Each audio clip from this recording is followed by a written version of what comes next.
birthday, my mom got me this keyboard. And on this keyboard, there was a set of pre-recorded songs. One of those songs being Crocodile Rock by Elton John.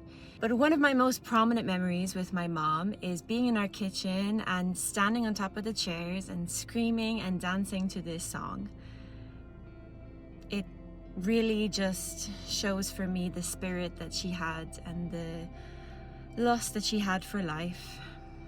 This happened around the time of my 8th birthday. 2 months after that, she passed away. But if you think that grieving someone who's dead is difficult, you should try grieving someone that's still alive. And that's my dad. Out of respect for him, however, I'm not going to discuss that whole chapter of my life today. Instead, I'm going to focus on my mom. Quite frankly, I spent my whole life looking for any excuse to talk about her. So I'm so grateful to be able to tell a bit of her story. So she passed away of cancer when I was 8. She had cancer completely wrapped around her spine. There was a 0% survival rate, and she also had lymphedema in her leg, which is like a swelling as a side effect of the treatments for the cancer.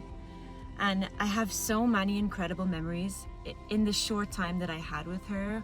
One of them being, I remember when she came into my room one night, she put on a full show with her legs. One of her legs was Beyonce leg and the other leg was J-Lo leg.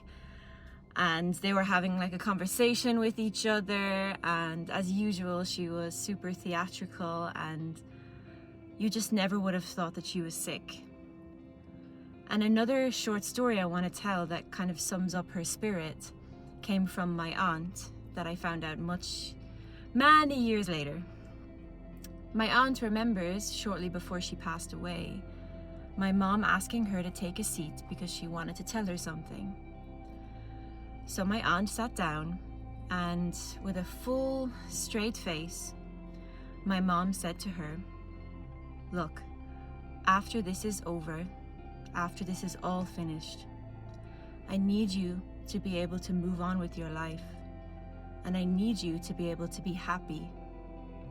And I need you to know that I'm okay with this. So you need to be okay with this." And although I never knew my mom as a woman, I knew her as my mom. I just think to myself, who is this person? And why? I'm so angry that I didn't get the chance to get to know her, but I'm so lucky that I can say that she was my mom. And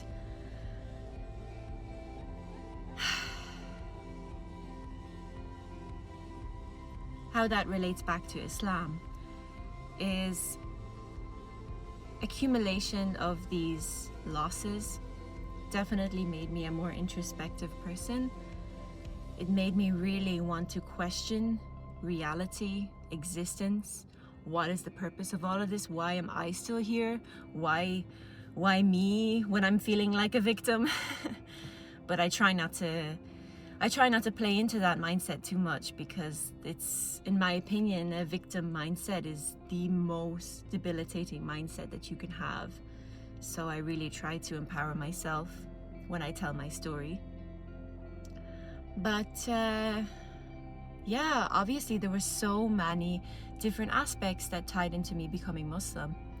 But I do think, and when people ask me to tell my story, the most unique thing about me, and the thing that definitely started the whole ball rolling and made me kind of an outlier from the beginning, growing up, I never felt like I was normal, because I wasn't.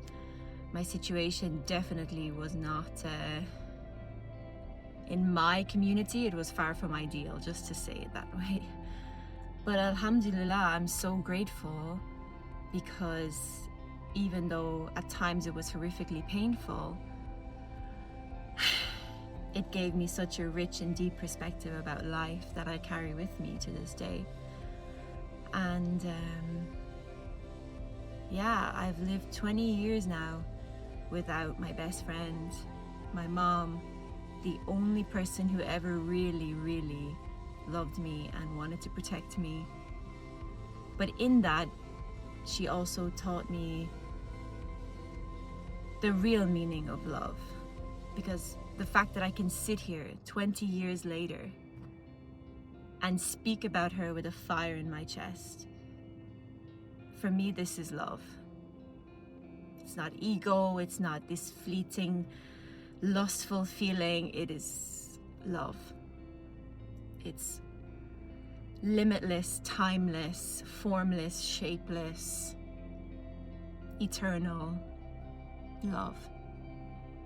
And it's truth. And Islam for me was the truth.